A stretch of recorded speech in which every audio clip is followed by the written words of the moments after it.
경쟁을 할 때 상대를 처참하게 밟지 말라는 거예요. 완전히 말살시키지 말라 하는 이야기입니다. 그게 바로 왕용상구라는 장입니다. 여러분들이 앞으로 주역의 원문을 읽기 시작하면 이런 구절이 나옵니다. 그러니까 왕용상구는 실천금이라는 이야기가 나오는데, 이 왕용상구가 과연 무엇이냐면 왕이 삼구를 쓴다, 사용한다 하는 이야기거든요.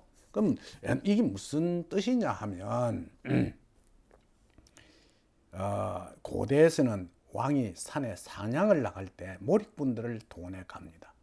갈 때 산 전체, 산의 일부분을, 전체나 일부분을 그물로 이렇게 감싸게 됩니다. 그러면 그물을 사구하면 사각형으로 완전히 감싼다는 뜻이 되거든요. 그러면 그 안에 있는 짐승들을 몰살시키는 현상이 일어납니다. 그러니까 왕은 삼구를 사용한다. 한마디로 짐승이 도망갈 수 있는 구멍을 놔두고 나머지기만 잡는다 하는 이야기거든요. 그래서 여러분들이 경쟁할 때도 상대방, 내와 경쟁하는 자를 갖다가 완전히 짓밟아서 멸망시키는, 다시는 일어나지 못하도록 하는 그런 일을 하지 말고 약 한 75% 정도, 그러니까 한 70% 정도만 상대를 제압한다는 마음을 가지고 경쟁에 임하라 하는 그런 이야기입니다.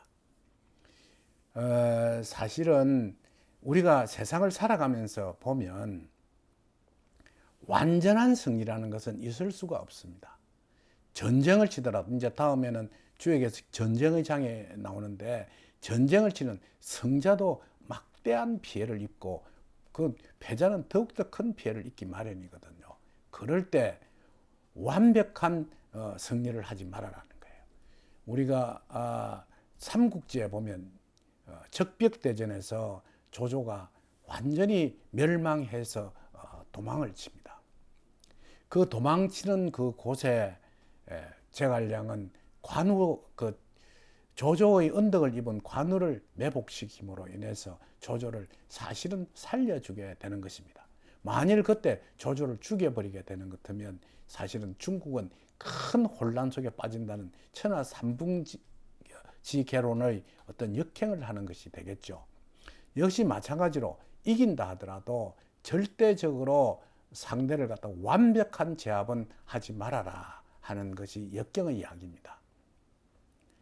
우리는 세상을 살아가면서 권투 같은 거, 이런 거, 이 경쟁을 하는데 보면 KO성을 아주 중요하게 이야기하는데, 만일 이래전에 막 한 방에 KO 시키면 사실은 재미없는 겁니다.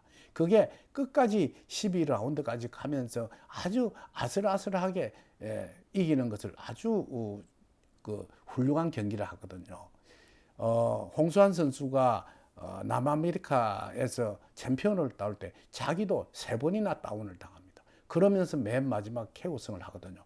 그게 무슨 말인가 하니까, 그렇게 아주 상대와 내가 견주는 데 있어서도 화려하게 하라는 것입니다. 예를 들어 축구 경기를 하는데 우리나라하고 어느 나라하고 하는데 뭐 한 10대 0으로 이긴다 하면 그 참 재미없는 경기입니다. 그런데 아주 강한 팀하고 하면서 겨우겨우 한 3대 2쯤 이기는 것을 최고의 경기라고 하는 것이거든요. 여러분들도 남들과 견주고 경쟁할 때 완벽한 승리보다는 아주 근소한 차이나 아니면 약 한 60, 70% 정도를 그 상대에게 이기는 것을 최고의 승리라고 생각하시고, 완전한 승리는 결코 아주 훌륭한 경기라고 할 수 없다는 것을 꼭 명심해 주기 바랍니다.